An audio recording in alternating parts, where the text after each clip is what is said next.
कि सुनील की मोटरसाइकिल एक सुनसान सड़क पर खराब होने के कारण वो घर जाने के लिए एक पुरानी बस में चढ़ जाता है।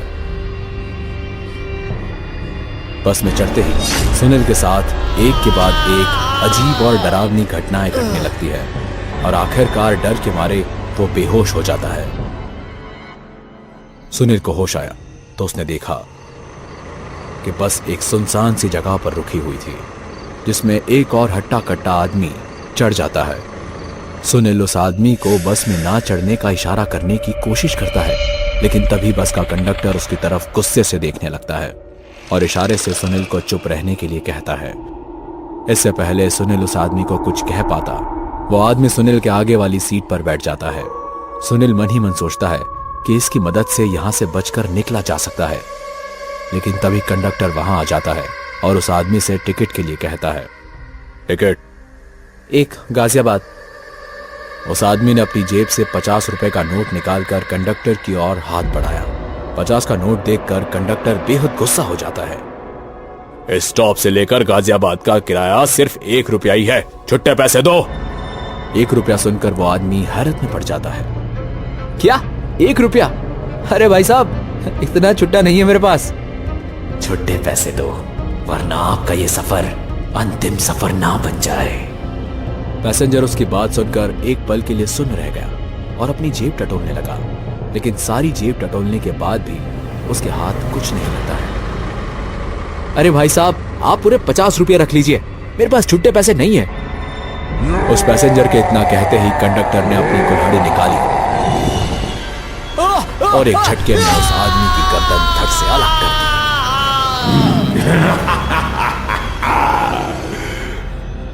सुनील की हिम्मत नहीं हो रही थी कि वो उस पैसेंजर की लाश की तरफ नजर उठाकर भी देख सके।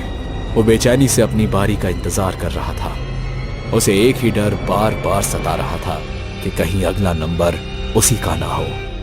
सुनील ने धीरे से खिड़की से बाहर देखा, जो बस अब तक एक सुनसान जंगल के रास्ते से गुजर रही थी, अब शहर के बीचों बीच चल रही थी।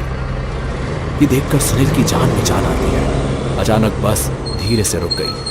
गाजियाबाद डिपो बोर्ड सामने दिख रहा था, लेकिन उसकी हिम्मत नहीं हो रही थी कि वो अपनी सीट से उठ सके। उसके अंदर एक अजीब सा डर बैठा हुआ था कि कहीं कंडक्टर उसे रोक ना ले। तभी कंडक्टर बैल बजाकर सख्त आवाज में कहता है, आपका स्टॉप आ गया है साहब, अब आराम से घर जाइए। सुनील झट से अपनी सीट से उठा और बिना पीछे मुड़े बस से उतर गया। बस से उतरते ही सुनील ने एक राहत की सांस ली, लेकिन मौत का डर अब भी उसके जहन में मौजूद था। उसने मुड़कर देखा तो बस डिपो के अंदर जा चुकी थी। सुनील ने उस बस का नंबर नोट किया और उसका पीछा करने लगा। सुनील ने सोचा कि उस बस वाले के खिलाफ वो शिकायत दर्ज करवाएगा, लेकिन डिपो के अंदर दूर दूर तक कोई नजर नहीं आ रहा था। पूरा डिपो सुनसान पड़ा हुआ था। अचंभे की बात तो यह है कि जो बस अंदर आई थी वो अभी वहां मौजूद नहीं थी। परेशान होकर सुनील लगभग हिम्मत हार ही चुका था कि तभी उसकी नजर वहां से थोड़ी ही दूर पर बैठे एक शख्स पर पड़ी, जो कि आग जलाकर ठंड में हाथ सेक रहा था। पेशे से वो आदमी वहां का चौकीदार नजर आ रहा था। सुनील हाफता हुआ उस आदमी के पास गया और उस बस के बारे में पूछताछ करने लगा। अभी अभी जो बस यहाँ आई थी वो कहाँ गई? चौकीदार सुस्ती भरी आवाज में उबासियां लेते हुए कहता है, कौन सी बस? यहाँ कोई बस नहीं आई। क्या? मैंने खुद देखा था, बस यही डिपो के अंदर आई थी। भाई साहब, 10 बजे के बाद ये डिपो बंद हो जाता है, और अगर कोई बस अंदर आई होती तो यहाँ मौजूद होती। मुझे अच्छे से याद है, मैंने उस बस का नंबर भी नोट किया था। ये देखो, ये फटा पुराना टिकट उस कंडक्टर ने मुझे दिया था। चौकीदार ने जैसे ही बस का वो टिकट देखा, वो चौंक उठा और सुनील को बेचैनी भरी नजरों से घूरने लगा। अगर तुमने सच में उस बस को देखा है तो बेहतर होगा कि उसे भूल जाओ, क्योंकि जो कोई भी उस बस का सच जानने की कोशिश करता है ना, वो दोबारा कभी दिखाई नहीं देता। वो बस सिर्फ उन लोगों को दिखाई देती है जो मौत के बेहद करीब होते हैं। तुम्हारा नसीब अच्छा था कि तुम बच गए। क्या मतलब? एक वक्त था जब ये बस सचमुच चलती थी। एक दिन एक भयानक हादसा हुआ। कैसा हादसा? आज से तकरीबन 20 साल पहले एक बस कंडक्टर था जो अक्सर छुट्टे पैसे को लेकर यात्रियों से झगड़ा किया करता था। एक दिन कुछ बदमाशों से उसकी तकरार हो गई और छुट्टे पैसे को लेकर उनके बीच भयंकर मारपीट शुरू हो गई। उन बदमाशों ने कंडक्टर के साथ बस ड्राइवर को भी बुरी तरह पीटा, जिसमें कंडक्टर की वही मौत हो गई। तब से हर रात उसकी आत्मा अपने शिकार की तलाश में सफर करती है। सुनील समझ जाता है कि कंडक्टर का भूत उन्हीं पैसेंजर्स को मौत देता है जिनके पास छुट्टे पैसे नहीं होते। उसके पास छुट्टे पैसे थे, इसलिए वो बच गया। इस बात से सुनील को अपने कर्जदारों से पीछा छुड़ाने का एक नया तरीका मिल जाता है। अगले दिन तकरीबन रात के 10:30 बजे सुनील सभी कर्जदारों को मिलने के लिए अपने ऑफिस के पास वाले बार में बुलाता है। क्यों भाई, कहीं से लॉटरी वगैरह लग गई है क्या? आज बड़े मेहरबान हो रहे हो। दरअसल मैंने अपने बॉस से पैसे उधार मांगे हैं, वो आते ही होंगे। जैसे ही वो आ जाएंगे तुम दोनों आपस में बांट लेना। ये तो बहुत अच्छी बात है कि तुम हमारे पैसे लौटा रहे हो, हम तो हिम्मत ही हार चुके थे। अरे नहीं भाई, जिसका लिया है उसका आज नहीं तो कल देना ही पड़ता है। हाँ, ये बात तो तुमने सही कही। पिछली बार हमने तुम्हें बहुत बुरा भला कहा, उसके लिए सबकी तरफ से मैं माफी मांगता हूँ तुमसे।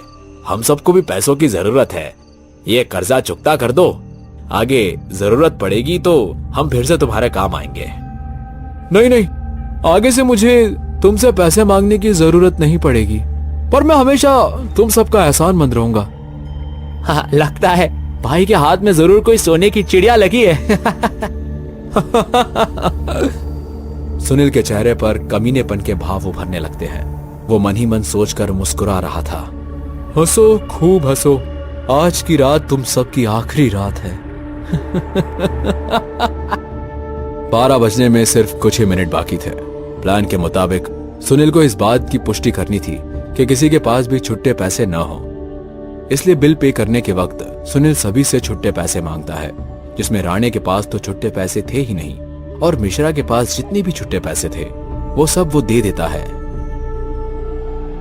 आप सब यहीं रुकिए, तब तक मैं बिल पे करके आता हूं। सुनील पैसे पे करके वापस आता है और दुखी मन से मिश्रा और राणे से कहता है, दोस्तों, मैंने अभी अभी फोन पर बात की तो पता चला मेरे बॉस का एक्सीडेंट हो चुका है। वो इस वक्त हॉस्पिटल में एडमिट है। उन्होंने कल सुबह मुझे पैसे देने का वादा किया है। इंसानियत के नाते तुम सब कल सुबह तक रुक जाओ। ठीक है, हम कल सुबह फिर आ जाएंगे। सुनील की बातों पर विश्वास करके राणे और मिश्रा उसके साथ घर के लिए निकल जाते हैं। कुछ ही देर में वे लोग उसी पुराने बस स्टॉप पर पहुंच जाते हैं जहां से सुनील उस बस में चढ़ा था, और 12 बजते ही वो बस वहां आकर रुक गई।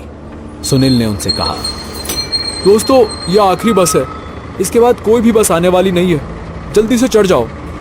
नशे की हालत में राणे और मिश्रा दोनों उस बस में जैसे तैसे चढ़ जाते हैं और सुनील भी उनके साथ चढ़ जाता है। राणे और मिश्रा आसपास की सीट पर बैठ जाते हैं, वही सुनील उनसे दूरी बनाकर अलग बैठ जाता है। तभी कंडक्टर उनके पास आता है और टिकट के लिए कहता है, टिकट कहाँ जाना है? 3 गाजियाबाद तक की टिकट दे देना। मिश्रा जी, मेरा टिकट मत लीजिए, मैं अपना टिकट खुद ले लूंगा। ठीक है। मिश्रा अपनी जेब से 100 रुपए का नोट निकालता है और 2 टिकट देने के लिए कहता है। 100 रुपए देखकर कंडक्टर का चेहरा गुस्से में दिखाई देने लगता है। कृपया छुट्टे 6 रुपए दीजिए। अरे भाई, छुट्टे पैसे नहीं है मेरे पास, तनिक एडजस्ट कर लीजिए। मैंने कहा छुट्टे पैसे दो। अरे भाई, ये 50 रुपए लो और टिकट दे दो। अब ये मत कहना कि 50 रुपए का भी छुट्टा नहीं है तुम्हारे पास।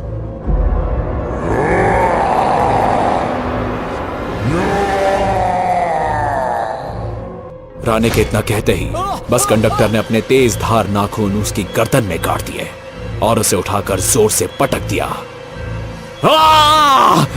ये क्या कर रहे हो? क्यों मार रहे हो मुझे? क्यों मार रहे हो? अभी की अभी बस रोको, हमें तुम्हारी बस में सफर नहीं करना। जैसे तुम्हारी मर्जी। कंडक्टर अपनी कुल्हाड़ी निकालता है और मिश्रा के ऊपर अनगिनत वार करने लगता है, जिससे उसके शरीर के कई टुकड़े हो जाते हैं। सुनील, मेरी मदद करो, ये सब क्या हो रहा है? सुनील राणे की तरफ एक रहस्य भरी मुस्कुराहट से देखता है और बिना कुछ कहे अपना मुंह घुमा लेता है। राणे तुरंत समझ जाता है कि ये सबके पीछे सुनील का हाथ है। तभी उसकी नजर एक लोहे की रॉड पर पड़ती है। वो तुरंत रॉड उठाकर उस भयानक कंडक्टर का सामना करने के लिए तैयार हो जाता है। लेकिन जैसे ही वो कंडक्टर पर वार करता है, कंडक्टर एक ही झटके में उसकी गर्दन पकड़ के मोड़ देता है। उसके बाद दोनों की लाशों को बस से नीचे फेंक देता है। सुनील बड़े आराम से बैठकर ये सारा मंजर देख रहा था। वो समझ गया था कि कंडक्टर अब उसी के पास आने वाला है। वो जेब में 2 रुपए का कॉइन ढूंढने लगता है। तभी कंडक्टर उसके पास आकर खड़ा हो जाता है और कहता है, टिकट।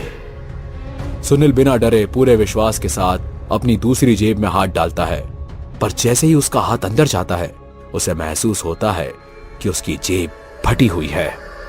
उसे अच्छे से याद है कि उसने छुट्टे पैसे इसी जेब में रखे थे, लेकिन जेब फटी होने के कारण वो पैसे खो चुका था। डर के मारे उसकी सांसें फूलने लगती है और हाथ ठंडे पड़ने लगते हैं। पैसे हैं, यही कहीं है, मैंने रखे थे, मिल जाएंगे, 1 मिनट रुकिए। सुनील समझ जाता है कि उसकी मौत सामने खड़ी है। वो तुरंत कंडक्टर के सामने हाथ जोड़कर गिड़गिड़ाने लगता है, मुझे माफ कर दो, मेरे पास छुट्टे पैसे नहीं हैं, मेरे बीवी बच्चों का मेरे सिवा कोई नहीं है, मुझे माफ कर दो, दोबारा फिर कभी मैं इस बस में नहीं चढ़ूंगा। सुनील ने नजर उठाकर कंडक्टर की तरफ देखा तो वो कुल्हाड़ी लिए उसकी तरफ देखकर जोर जोर से हंस रहा था।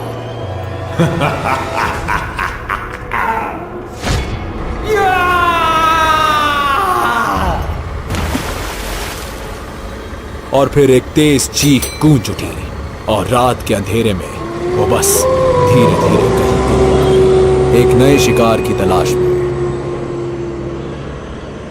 हेलो दोस्तों, अगर आपको ये वीडियो पसंद आई हो तो इसे लाइक और शेयर करें।